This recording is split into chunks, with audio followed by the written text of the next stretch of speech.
So the title of the presentation is Mindfulness, Focusing, and the Expressive Arts, Tools to Cultivate Compassion, Presence, and Access to our Inherent Wisdom. That's a lot of things to cover in an hour, but I'm going to do my best to give you a little taste and overview of how they all fit together. As you breathe, just feeling the support of whatever you're sitting on. Being aware of any sounds where you are, or if your eyes are open, any sights. Just noticing the breath as it comes in your body and moves out. And whatever thoughts are on your mind or feelings or sensations, just noticing them and allowing them to pass by like the clouds in the sky. And just being gentle and just saying hello to the breath.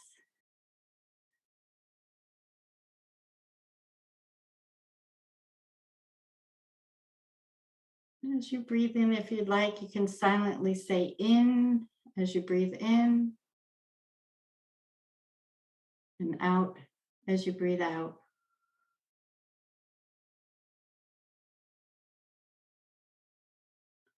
Just take another few seconds, and as you breathe, just taking in this delightful, quiet moment together and feeling the connection with each other to be here today. And whenever you're ready, just bringing your awareness to being here, wherever you are in the room. And if your eyes are closed, you can make that inner transition from being inside to coming back out. And just notice where you are, and I just want to welcome you all. So I'm going to actually share my screen with you, share the PowerPoint. I have a PowerPoint to go through. And this presentation will be some PowerPoint and also some little couple of experiences to try things out. So we just had our little mindful moment. And so basically at the basics, mindfulness is a practice of bringing awareness to the present moment, right? And so that's what we did, just to arrive, just to be here. And so we notice sights or sounds or feelings or thoughts or sensations. It could be outside of us as well as inside of us. And then what's really important is the attitude of acceptance and non-judgment, just being curious to whatever's there. And that's really the simplicity of mindfulness. And then we also practice letting things go, like noticing the thoughts, the feelings, sensations, and letting them pass by. I like the clouds in the sky. I like to think of mindfulness this is a wonderful metaphor. So this is a picture of a storm, of a hurricane. And, when there's a hurricane or a storm, there could be intense rains, there could be strong winds, when it's a really strong storm or a typhoon or something like that, it can be unpredictable. It's it gets out of control. It can be destructive, all kinds of things like that.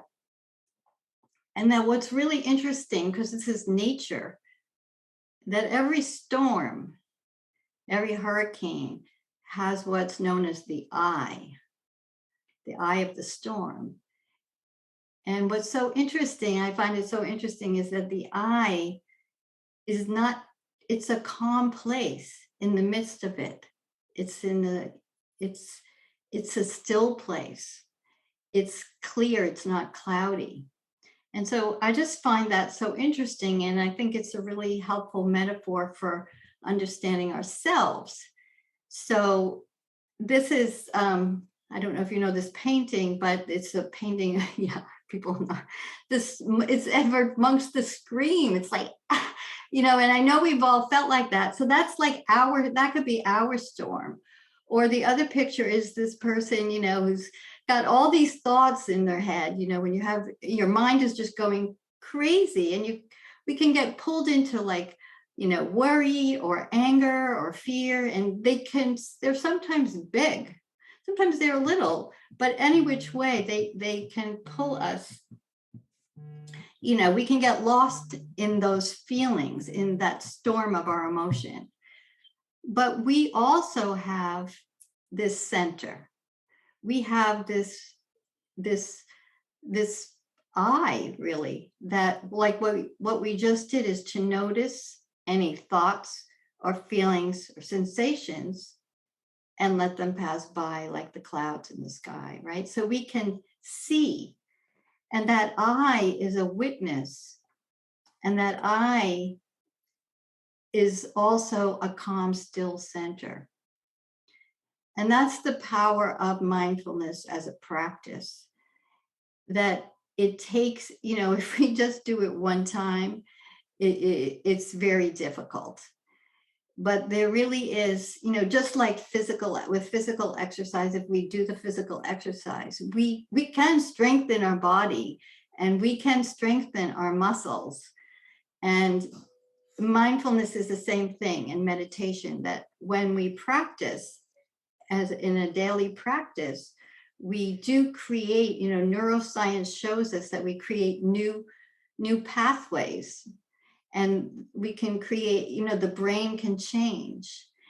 And so they say neurons that fire together, wire together. And so anyway, we can create a new pattern. And so what happens is, with the practice, we actually strengthen the ability to access that calm, still center. And we strengthen that ability to notice, to witness the thoughts, the feelings, sensations, right? And so, often just like a storm, we can be like drowning in it or lost in it. But this ability to stop, which is what mindfulness and meditation teaches, how to pause and go, oh, there's the anger. Okay, let me breathe and come back to the breath and breathe. And what that does is helps to calm the system. Okay, so the mindfulness is very helpful in psychotherapy and counseling, and just in life, really, for all of us. And some of the benefits are that it calms the nervous system. It helps ground us in the present moment. And it teaches how to witness these thoughts, feelings, and sensations, right? And then as we witness the thoughts, feelings, and sensations, it helps us to disidentify with feelings. And I say in a healthy way, because it's not like we don't want to have feelings, but sometimes we need to get separate from them, and so that we can look at them and then we can work with them. So that disidentifying it in a healthy way.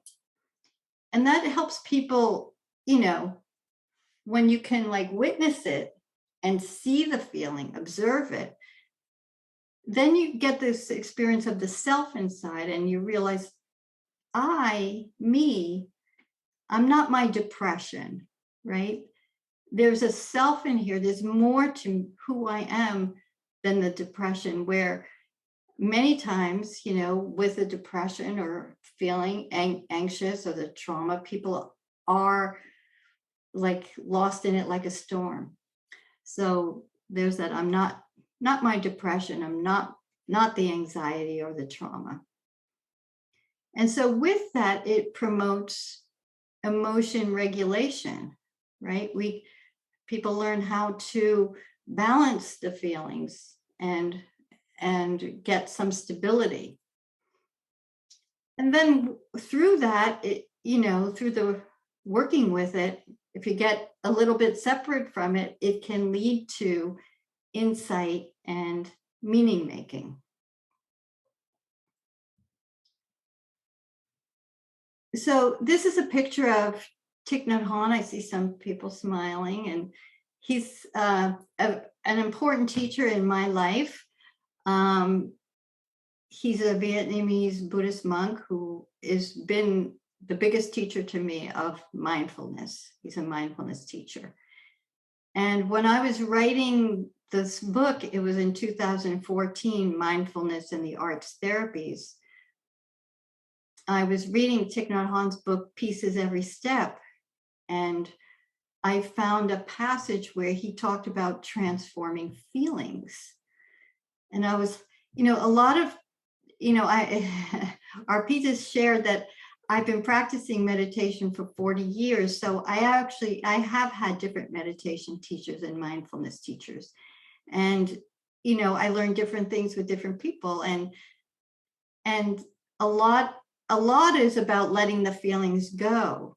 So when I read this with Thich Nhat Hanh talking about transforming feelings, and he spent some time talking about feelings, it was very helpful for me. So I want to share with you the 5 steps that he talked about. So Thich Nhat Hanh said, the first step is to recognize each feeling as it arises. So that's when we do the mindfulness and we become aware, we can start to name what's there. So it could be, there's a happy feeling, right? It's not all like worry and fear and stress. It can also be, there's joy, right? Mindfulness is seeing all of it. But then he's talking about some of the more challenging feelings. So he says, number 2, become one with it. And I just love how he says it. He says, don't say, go away, fear, I don't like you. Instead say, hello, fear, how are you today? He says, then the 2 can shake hands and become one. And what he means is the way they shake hands is we have the mindfulness. So if you think of mindfulness as that unconditional acceptance, the non-judgment, right? You bring that to, say, the fear. So otherwise the fear is all by itself, but when you bring the mindfulness with it, that's their shaking hands and becoming one. And when you bring this non-judgmental, accepting, compassionate presence, right? I love the title of the conference, Self in Presence. When you bring this compassion to the fear or the anxiousness or the worry or whatever it is, and they become one, then it goes to number 3, calm the feeling, right? So that's a lot of why the nervous system starts to relax, right? And calm down. And then as the feeling is calm, as that state of calm comes, what happens is then there's a release, right? You can feel the shift, even if it's a slight change in the breath, right? It's like something begins to ease and let go, and that's the release the feeling. And then number 5, Thich Nhat Hanh says, look deeply, right? Look deeply. And he said this, by looking deeply, you will see what will begin to transform the feeling. You will realize that the suffering has many causes inside and outside the body, right? So he actually said a really interesting thing. He said, after he got to 4, he said that through, like calming the feeling and releasing the feeling, are kind of medicines for the symptoms. But he said, don't stop there, that we have to look more deeply at the roots, really, of what's causing the suffering. So it is important to kind of soothe things and to calm things and to help create safety, for help us help the clients feel safe. But then, like, I was really impressed that he was saying, but we must look deeply to the roots. And then I was thinking, when I was preparing to give this talk today with all of you, I did need to think about it a lot. And I was thinking, when I was reviewing these steps, and I was like, well, mindfulness really does help with the first 4, the first 5, but looking deeply. But it's really psychotherapy and counseling and that kind of work that we need. That's what we do. We help people look deeply, and we help to look into the roots of suffering and to help people transform those feelings, right? So then I went back to look at, this is Thich Nhat Hanh's book, Pieces Every Step. I love this book. I've had it for a long time, and it's a beautiful book. So anyway, I went back and to review it for this talk, and I found this quote, which I had seen in 2014, but it was really good to see again. And this is what he says about looking deeply. He said, this is a process similar to psychotherapy. Together with a patient, a therapist looks at the nature of pain. And I like I said, I found this very powerful because Thich Nhat Hanh is a major mindfulness teacher, spiritual teacher, and I was really moved that he knows there's something about psychotherapy that is so important. And when I was thinking about it for all of you, I was thinking, well, mindfulness does the things that we just talked about, but as psychotherapists or counselors, expressive arts therapists, movement therapists, whatever kind of therapists we are, we need additional tools to help people with the pain and suffering. And, psychotherapy has many approaches and many tools, and there are so many wonderful ones, really. So I'm going to share with you 2 that I have been using for like 40 years. This is a long time. And they're tools that they're not mindfulness, but per se, because mindfulness is a particular thing and has very deep roots. But I say that these 2 approaches are mindfulness based. And one is focusing, and the other is based on the expressive arts. And it's the process that I developed focusing oriented expressive arts. So I'm first going to talk to you about focusing. Okay. So focusing, this is Eugene Gendlin, who's the person who created focusing. I'm going to share how he said anyway, he's the founder of focusing. And these are 2 of his books, the Little Focusing Book and Focusing Oriented Psychotherapy. And he also has a book on dreams and another one.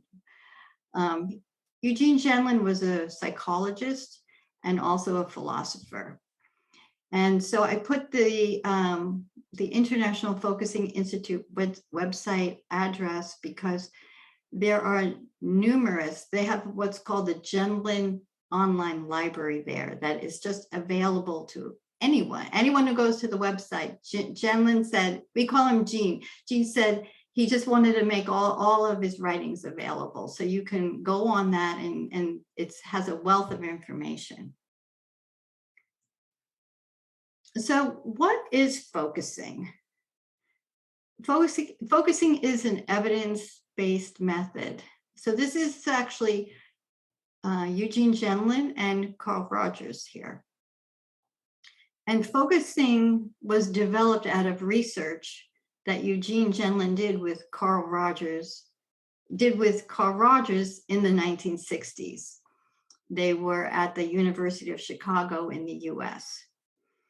And they asked 3 questions in their research.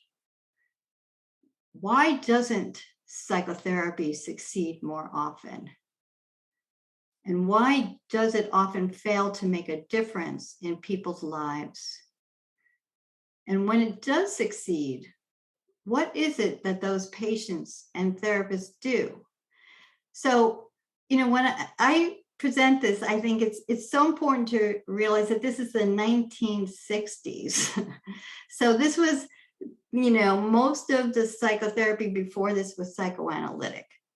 And these were the newer, client-centered was new. So we didn't have all the ones that we have today, like emotion, EMDR or narrative therapy, or family therapy, all of those therapies. So it's very interesting what they were trying to figure out, like what's helpful. So what they found was really interesting is that the theoretical approach didn't make a difference. So what they did was they were the first psychologists to actually audio tape, right, therapy sessions. So they did the audio tape, they made the audio recordings, and then they analyzed them, the way you do research where you look for themes. And so, they looked for people who talked about their early childhood, which would be more psychoanalytic. They looked at people who talked about the therapist's relationship with the client and other things. And then what they did is they analyzed them for change. And it was based on 3 things: what the client themselves said, what the therapist saw, and also a significant person in their life. And so the theory didn't matter whether it was psychoanalytic, client-centered, or whatever. But what they discovered was the crucial factor was how the client spoke. So what does that mean? So they were really could listen because they heard the audio, right?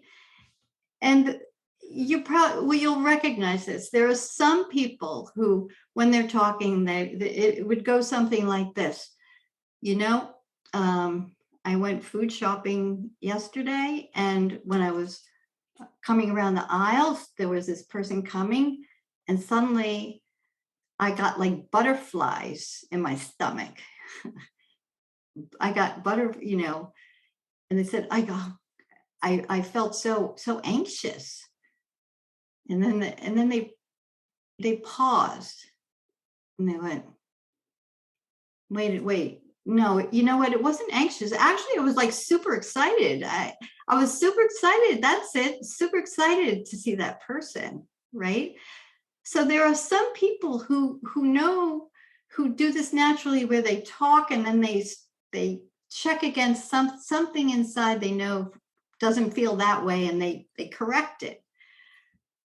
And they found that they could actually predict with like 90% accuracy by the second session which clients would get better and which ones wouldn't, because those who spoke in that manner were the ones who actually got better.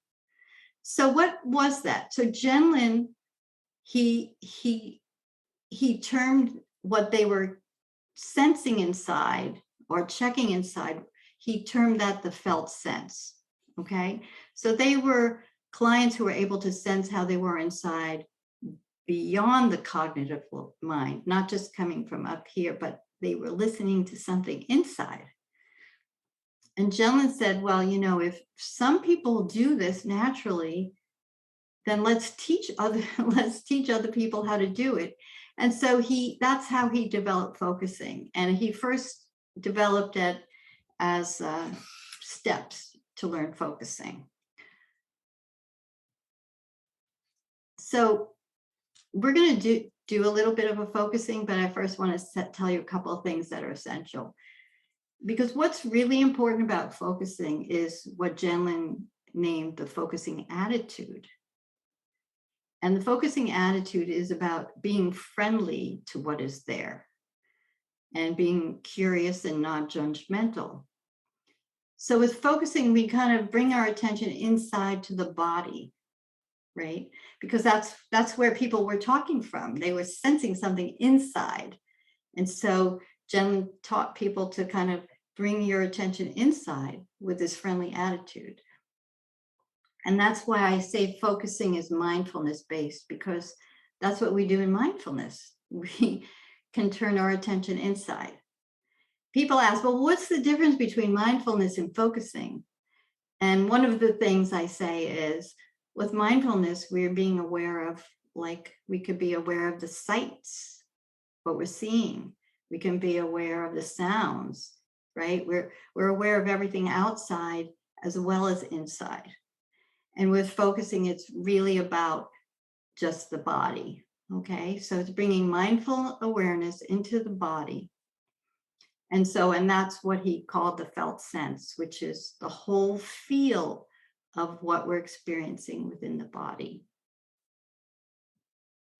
Okay, so if you'd like to try this out, so, the way I like to teach and the way that I'm a therapist too is I always really like people to feel empowered. And that, so if you would like to try this little exercise out, feel free. And if not, you can just listen to it. And, it's not going to take too long, but okay.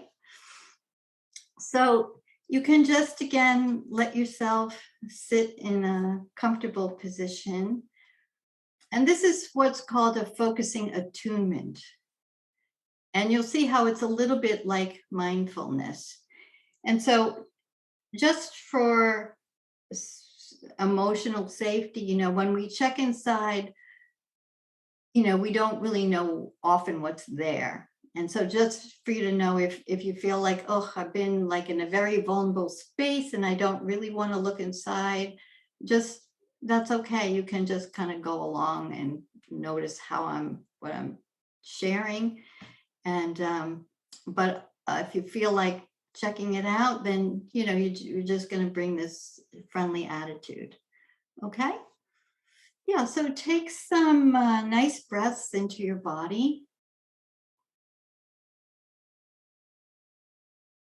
And as you breathe, just noticing the breath as it comes in your body or moves out of your body.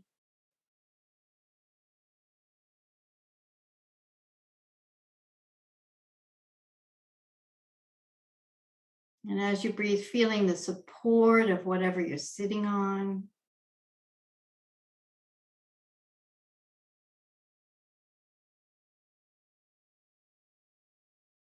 Feeling the support of the groundedness of the earth.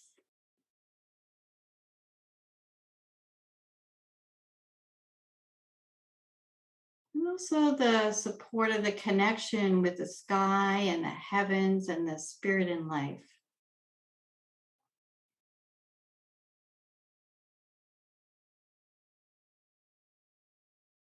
And so as you breathe, just following your awareness,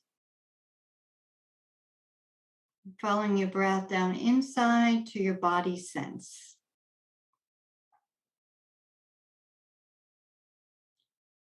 Just begin to notice how it is in your body in this present moment.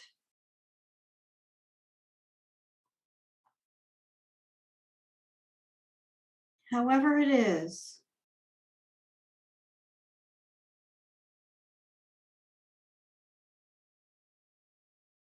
It might be jumpy, or it might be calm, or it might be warm,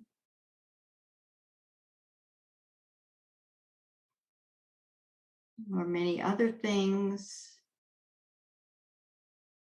And just noticing it and being curious and friendly to whatever's there.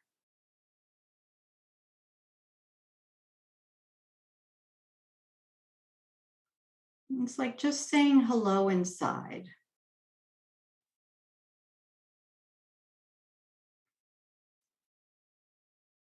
And then you can see if there's a word or a phrase or an image, a gesture or a sound that matches that inner felt sense of just how it is on the inside right now.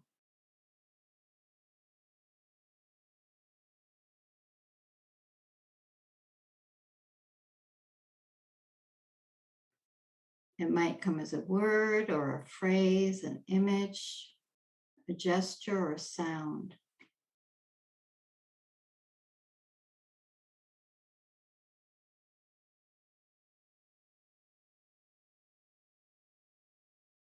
And you can check it against your body for a sense of rightness.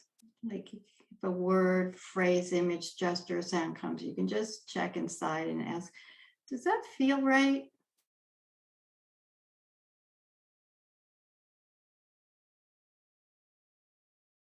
And if it's not right, let's let it go and invite a new word, phrase, image, gesture, or sound to come.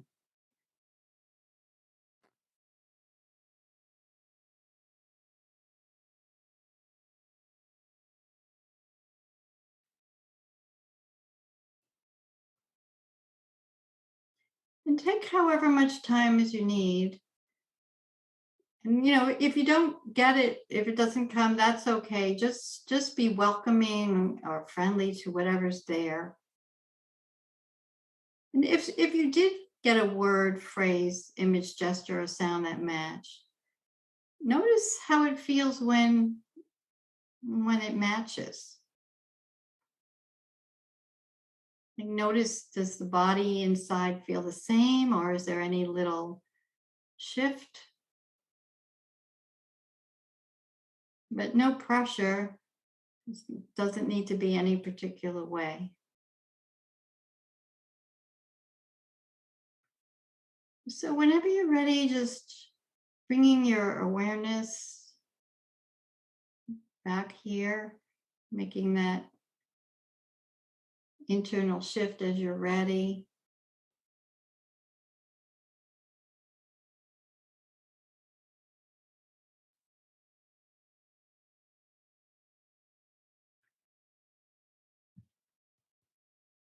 And if you have any pen or paper and you just want to write down what you got, like if you got a word, phrase, image, gesture, sound, or you want to write it down, feel free.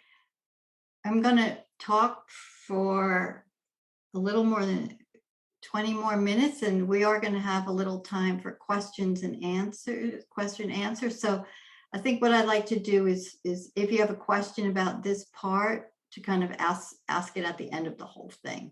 But if you have a question, that you could take a little note on it. Okay. Okay. So I just want to explain what the concepts of focusing are. So the main one that we just practiced is what I talked about is called the focusing attitude, right? Being friendly and curious. And what we do is we bring that towards the felt sense, like whatever is in the body. And the felt sense is in the body, right? And then Eugene, he called it a handle. And I put symbol because it's also a symbol.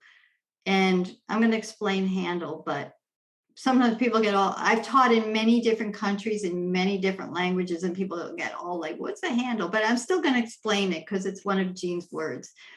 But it could be a word, a phrase, an image, a gesture, or a sound, right? And what that is because usually when we go inside, the felt sense it's a bit vague. It's not yet clear usually when we go inside. It takes a bit of like sitting with it. It takes time, really. Actually, Gene says, because it's when we bring our attention to it, then it comes more into focus. But at first it's like out of focus. It's not yet clear. and then, we sit with it, and if we wait and then see if there's a word, phrase, image, gesture, or sound, when you get one, it's like, then he said it's like a hand, because the felt sense is so vague. He said the handle is like a handle for a suitcase. So it's sort of like, once you, if you have a suitcase and you don't have a handle, it's hard to pick it up and carry it with you, right? It's hard to take a hold of it. So that's what the handle does for the felt sense. It helps us kind of hold it, right? And so anyway, that's just the essence of the focusing process. And it's a lot like what Thich Nhat Hanh said. Recognize it, right? By what's the felt sense. Becoming one is really like the focusing attitude, is kind of like a mindfulness attitude with the felt sense, becoming one. And I don't know how you felt, but often as that process happens, something starts to calm. People breathe differently, they slow down. And then when you keep it company like that, usually just the keeping it company leads to some slight release. And then the look deeply, I just want to share this with you, that there's sort of more steps with focusing, where especially where we can ask the felt sense a question. So if, like, my felt sense was like, let's see, my felt sense was,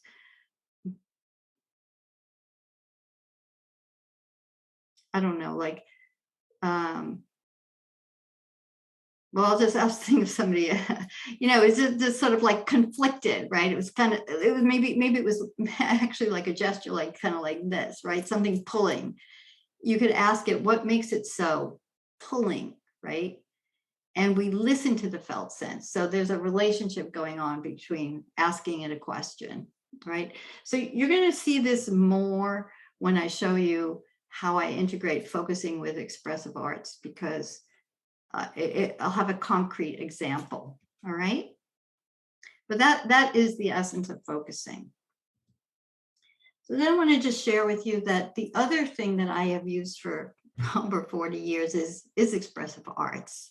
And, the expressive arts include art or art therapy, dance movement, music, drama, psychodrama, poetry, writing.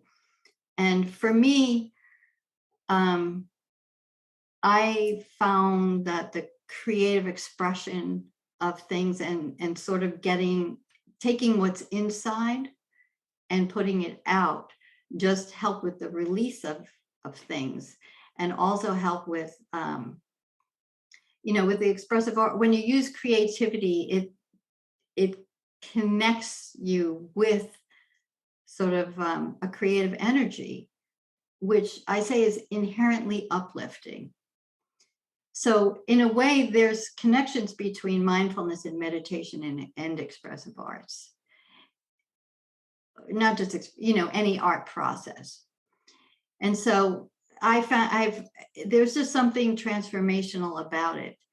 And when I first learned meditation, I was like, oh, there's something in meditation that's like what happens when I'm doing artwork. And then I saw that, like, yeah, when you make art, you can see it. So you can stand outside and look at something. So it cultivates the witness inside too. When you're making something, you kind of get into this almost other state. They call it like the flow. That's a lot like when you're in a meditative state. And there's something transformational in that. So there's a lot of things that happen in the expressive arts in that kind of way. But when I trained as an expressive arts therapist way back in the late in 1977, that's when I learned focusing.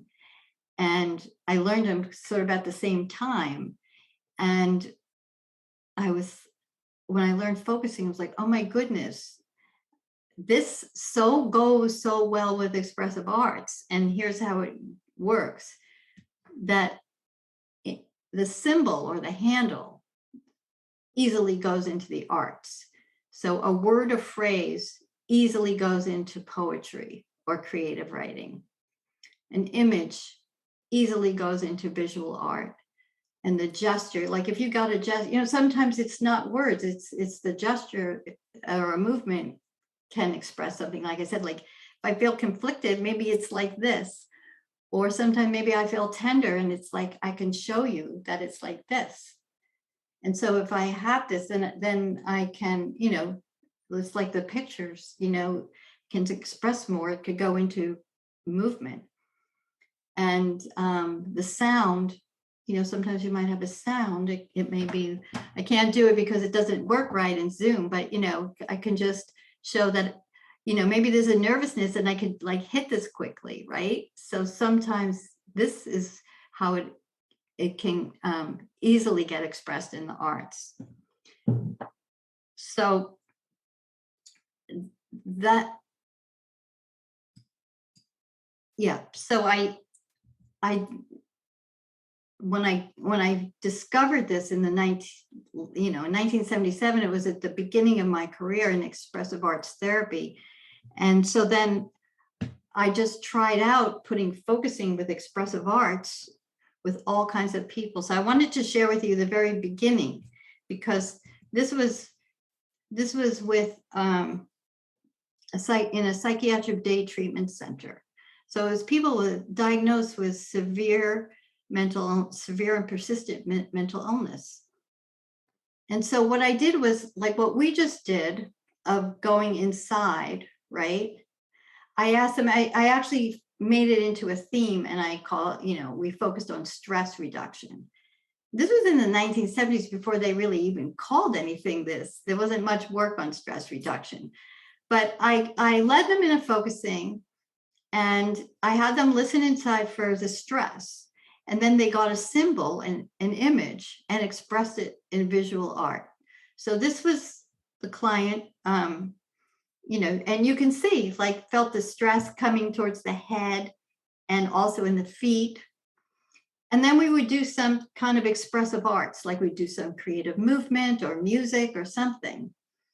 And then I would do is I'd have them, after doing all of that, see how it is in now. And so I would guide them in a focusing again and do the same thing, like notice how it feels in your body and see if there's an image and then draw it. So here's what the second one was. So you can see, like now, instead of it coming in, it's all going out, right? And also you can see the big smile on the guy, on his face, right? And also his eyes really open. So, you can see the change, really, right? And the change, Gendlin in focusing has a phrase which he calls the felt shift, right? So what Gendlin was referring to is that when we are doing focusing, right, and you keep company with, you bring the focusing attitude, that often it leads to a felt shift. And a felt shift is a change in the body. It's the body mind. And it might be as subtle as a breath, right? A shift, your breath just changes, or it might be a stronger feeling of a change. Like, and in expressive arts, especially with the visual art, you see it in the artwork. In movement, you could see the change, or in music, you could see the change. So I'll just show you one more from that time period, which this was another patient there who, her felt sense, it was in the stomach and it was tight, right? And then we did the expressive arts. And then the next one she did, it became a flower. So you see the transformation, when the transformation in the feelings. And the patient can see it too, right? So they can see, oh, this is how I started, and then I do this thing, and then look, it changes. So they also, it's very empowering. So focusing oriented expressive arts is what I developed over 30 years with all kinds of populations and ages and clinical issues and groups and individuals. And it's the same thing. You bring the focusing attitude to the felt sense, and you get a handle or symbol, the image, word, phrase, gesture, sound, and you put it into the arts. Now, expressive arts, you could also start with the arts for people who, it's not right. Some clients, it's better to start with the arts if you're comfortable doing that. But then we integrate focusing the other way. That's another workshop or talk. So these are just the books. The Focusing Oriented Art Therapy was the first book I wrote. It came out in 2009. And the first 3 chapters are just focusing. So if you're interested in just focusing, the first 3 break it down. And then the rest of the book integrates art there, mostly art therapy in that book. And then the next book is Mindfulness and the Arts Therapies. So when I wrote the book, that's when also a whole theory came, and I developed like several approaches or methods. So I want to share some of them with you. The first is clearing a space with the arts. The second is theme-directed FOTE. Third is FOTE check-in, and then working on an issue. So clearing a space with arts comes from Eugene Gendlin. When he developed a method to teach focusing, he named the first step clearing a space. And basically what it was he had people like focus and check inside and ask, what's in the way of feeling all fine or at ease or at peace? Some people don't like all fine. They're like, I can never be all fine, but so you have to find the words that work. But what's in the way? So I take an inventory. What's in the way of feeling all fine? And then I imagine placing each thing at a distance between me and it. So maybe like I have anxious feeling. So I imagine setting it at a distance between me and it, right? Could put it out the door. I could imagine putting it up on a tree. And you set each stressor outside the body at a distance that feels right. And so I adapted it with the arts to use art to express. Instead of just imagining, right? We use the arts. But it works great both ways. In fact, when Gendlin created this approach, he thought it was the first step of focusing, but later there's lots of research been done on just doing clearing a space that it's wonderful as a standalone exercise. And that, to me, it's a lot like helpful, like the way mindfulness is helpful, because it's really an amazing stress reduction practice. Anyway, I could go on and on, but I don't have that much time.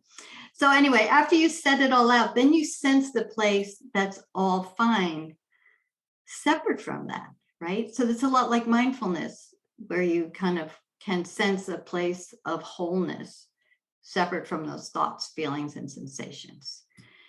So this is an example of putting it into the arts. And this is a box that actually was a student of mine who suffered from migraine headaches a lot. And so she put like anxiety and pain and grief and anger on cards. And just with expressive arts, you can just make it abstract. You don't have to be an artist or anything. And so she set those in a box, and then she sensed the all fine place. And this is what came after. And again, you see the felt shift.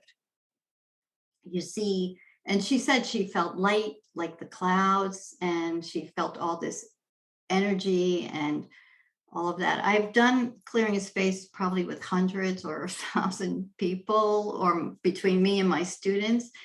And I will tell you that most of the time, the all fine place has a lot of this kind of, like, people do find an inherent place of well-being, and it's amazing.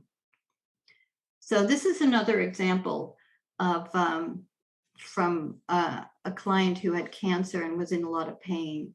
So she did like the place she got to was a sense of peace, stillness, floating, a time out of pain, an experience oblivious to sight and sound.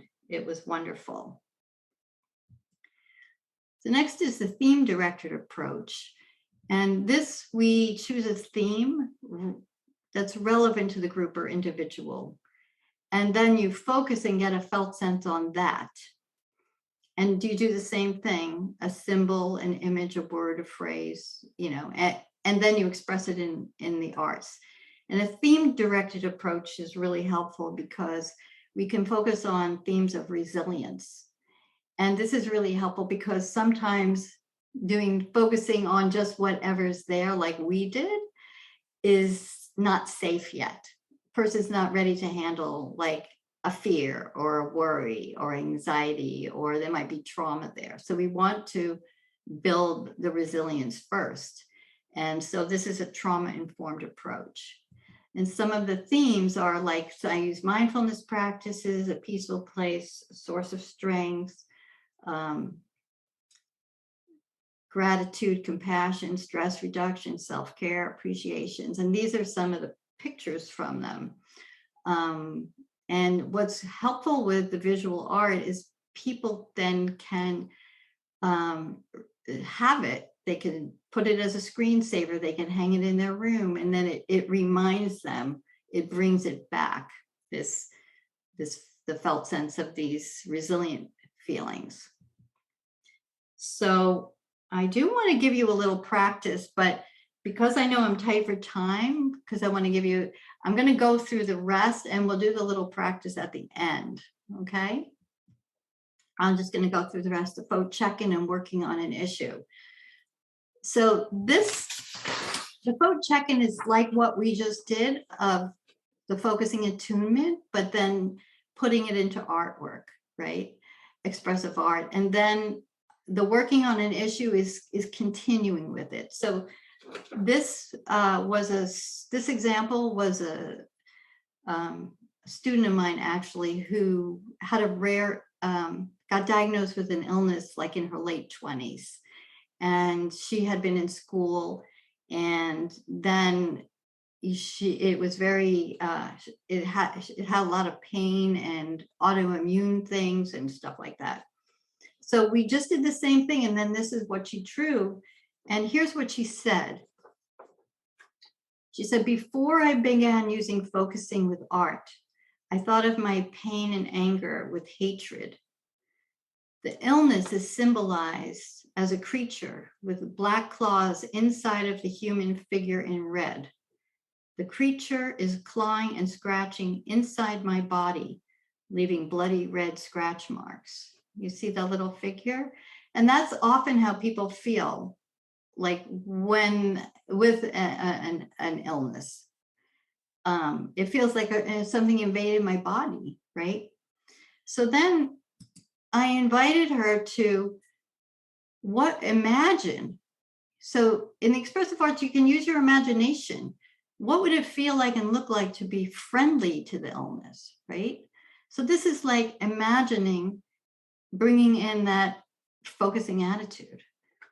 And so this is what she wrote, which was, she said, when I brought the attitude of being friendly to the illness, I began to see the creature as trapped inside my body and that it was scared and confused. It wasn't evil and it meant no harm. It was innocent and trying to get free. The image that came was of a blue human figure surrounded by yellow light. And now it was cradling the same creature, now buried and sleeping softly in its arms, right? So you see the change. It went from this scratching thing, the creature, to something she's now holding, surrounded by light. And here's the focusing part, because she said, in cradling the creature, I was actually cradling the vulnerable part of me that was frightened and hurting. Seeing my pain as innocent and frightened led me to feel more compassion for myself. So this is the power of mindfulness and the focusing attitude, that it helped awaken that compassion for the pain and suffering. And she said the claw marks are still visible inside the figure, but now they are black rather than red, symbolizing healing scars rather than fresh wounds, right? So those little black things. So then we can continue to work more deeply with, this is a great step, but then how do you actually do it? So you can ask the felt sense a question, what's needed, right? So she went, so you go back inside and you ask what's needed, and this is what came. She got the image, the felt sense image of this angel, right? And it was giving infusion of an infusion, and it was like a chemotherapy type of infusion. And she said, after she got this, she said, I decided to continue to treat my disease aggressively, even though the more aggressive treatments cause more severe side effects. I knew it would heal the hurting creature inside of me, right? So she got something that was beyond what she would necessarily think about, because to her it was aggressive. But it's like her body told her, the body wisdom, that it would heal the hurting creature. And she said, my felt sense led me to that decision, rather than passively going along with whatever my doctors suggested. I felt empowered, right? I felt empowered. So you can see how these mirror Thich Nhat Hanh's: recognize, become one, calm, release, look deeply. So here's a Thich Nhat Hanh quote. I decided, oh no, wait, I'm sorry, reading the wrong paper. A teacher has to give birth to the teacher within their student, and a psychotherapist has to give birth to the psychotherapist within their patient. The patient's internal psychotherapist can then work full-time in a very effective way. So that's what's really powerful. We want to awaken. Oh, I'm trying to stop the share. Wait, my mouse isn't working. Oh, there we go. Sometimes the mouse does stop working. Anyway, that's really it. We don't really have time for the next experience because we need to have time for the question and answer. But what it was, what I will do is, because there's a website with free guided audios that I made with Vote. And so I'm pretty sure it's on the handout, but maybe Arpita, I can somehow get it to you. I can do it really quickly. We could put it in the chat or whatever. And then you'll have my voice and guide, and you'll get the Vote experience, okay? But I think we need to go to the question and answers, or at least the questions. Yeah. So shall we open it up for questions now? Yes, that'd be great. I see Roy has a hand raised. I think he has to get unmuted. Wait, it's not, he's still muted.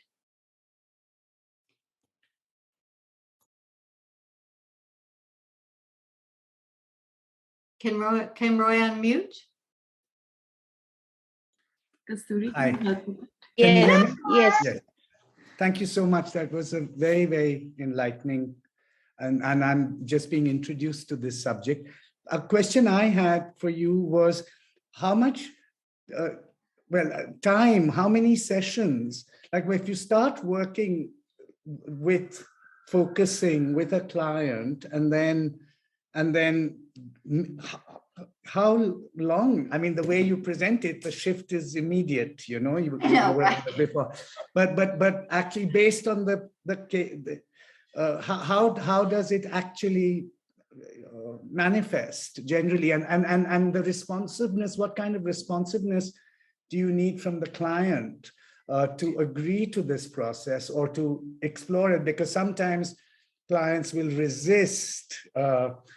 I find younger clients might resist mindfulness type techniques, or they already sometimes have answers which they are stuck with, which, yes, we have to help them shift away from, or to look at differently, but and that takes time.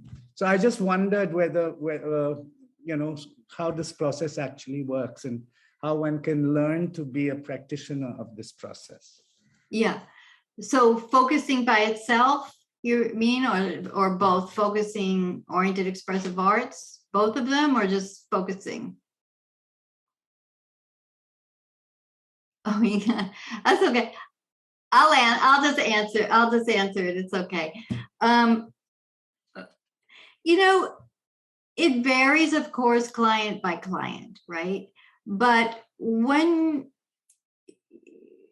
many clients, well, first of all, safety is the most important thing, right? Eugene Gendlin said, safety comes first.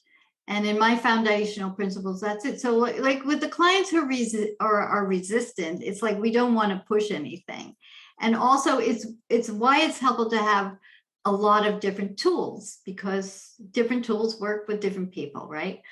But with focusing, a lot happens in a session, actually. So yes, that one was an example of, first of all, it was a student of mine in a class. Actually, that was a class, but it's a typical, and it was great because she was a student, she wrote everything out so I could actually share how it is.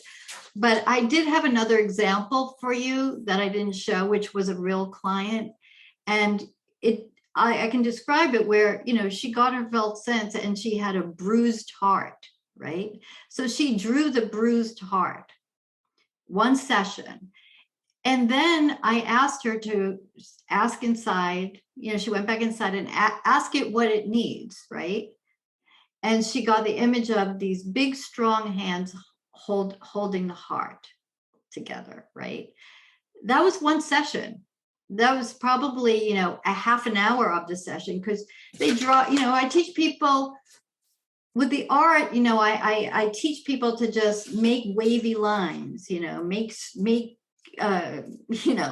sharp lines, make a heavy line. So they learn that I don't have to know how to draw. It's really the feeling of it. For clients who don't do art, then, they just do the same thing internally. So it'd be like, well, yeah, the image I have is a bruised heart, right? So then I just like, oh, so there's a bruise, because we integrate listening, compassionate listening, like Roger's listening. So there's a bruised heart. Can you just keep it company? Can you be friendly to it, right? So that's a big intervention. Can you be friendly to it? Then once it's calm, like sort of how Thich Nhat Hanh says, then you can ask it again. Oh, can you ask it? Then you can ask it, what makes it so bruised, or what's the crux of it, or what does it need? But all that is in one session. Most of the time it doesn't go that way. It's, Jelen said it does. There are things that, there's something about focusing that just helps people get to the place where it's held in the body. And so there is a quicker sort of resolution of it, really. Yeah. But we don't push it, and we go slow, and, thank you. Thank you. Thank you very much. Yeah. Any other? I wish I had a longer time with you. If we have maybe just a couple of moments for another question. Anubha had a very interesting question. Anubha, would you like to ask it? Sure. So I was wondering, while working with some clients, they find it difficult to access information from the body and are not able to go to that space. They open their eyes too quickly in the focusing process. and are not able to stay with the bodily experience. How can we still use focusing over there? Because they're able to express through art, but are not able to access the bodily information. Oh yeah, that's a great question. Because for many clients, they don't yet have how to feel safe with their body, and that's why I was telling you, in the focusing practice, that if you feel vulnerable or there's something, like you don't have to do it because it's vulnerable, right? So with clients where it's not safe, what's really most important is your presence, right? Your presence, and you're bringing the focusing attitude. So the focusing attitude is not something just for them, but it is for us as therapists to have the focusing attitude. What helps is how we say things. So it's more in the interaction where you can use focusing just by how you talk to somebody, right? So that person with the bruised heart maybe doesn't go in, maybe they're talking and they're going like, yeah, like my like that person actually was about like getting divorced, it was like, yeah, like it's this is just the most painful thing, and like I can't stand it, I'm like, I don't know if I can live longer or whatever, like live to live. I mean, she wasn't suicidal, but just the pain was so strong. And you just bring that quality of presence, and I mean, I'm closing my eyes, but they don't have, and you can just say, so there's a place inside that just feels like you just can't take it, right? It's just a place inside. So you talk in a way where you give the person a time or a sense of spaciousness, because they, without closing their eyes, they maybe start to notice it in a safe way, right? But not in a formal way of going inside or sensing. But Gendlin said, like, words point to the felt sense. I really like that, because it's like through your listening response and through your presence and the reflection helps them kind of sense it. One of the things that focusers learn is not to ask so many questions, because it's like once we're asking questions, the client not having as much time to like sense into where they are. We're kind of taking them somewhere. So if you really just get them to say something, and then there's this phrase that Ann Weiser Cornell, is another focusing teacher, uses a lot, like something. Oh, so there's something inside feels really scared. Or I sometimes say, oh, so there's a place inside. So those kind of words actually invite, right? Versus, oh, what's making you so scared? There's people like, I don't know.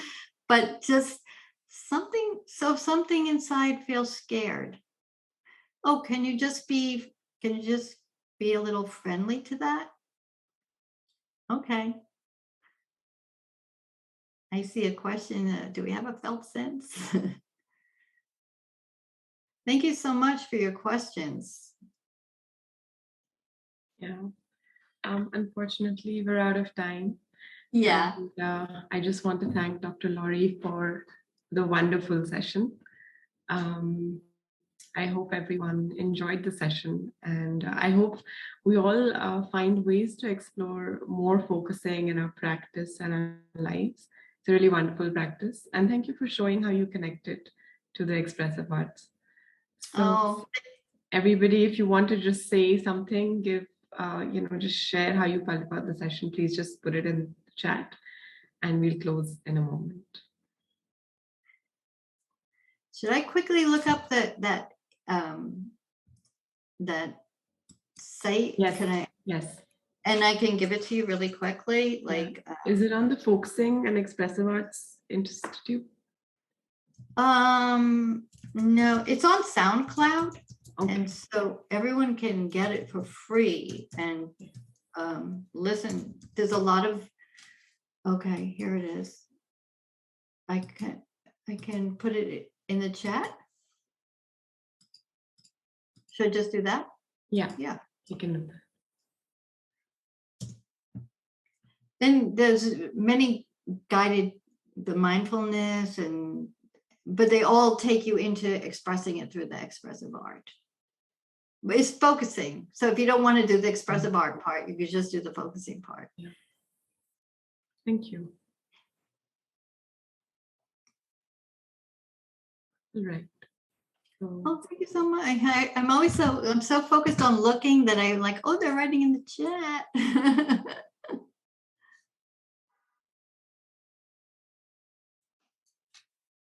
Yeah.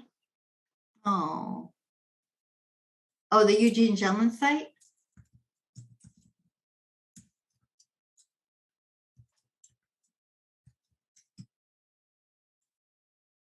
Here's my site.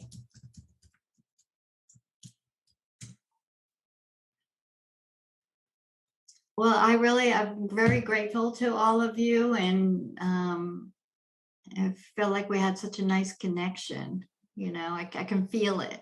That's the thing. I can feel it. Like, yeah, you can feel it too. And so yeah, we can do a gesture, right? Like, yeah. Yeah. So thank you so much, everyone. Thank you. Oh, Thank yes. I got the little emoji thing. I love that. The little reaction. Yeah. Well, you have a wonderful rest of your conference, and you can always find me through the email. I'm always happy to be in touch and respond and write and answer your questions. And thank you again, Laury. Thank Yeah. you. Everyone for your engagement, and have a good rest of the day. Yeah. See you in some other sessions. Bye-bye. Yeah.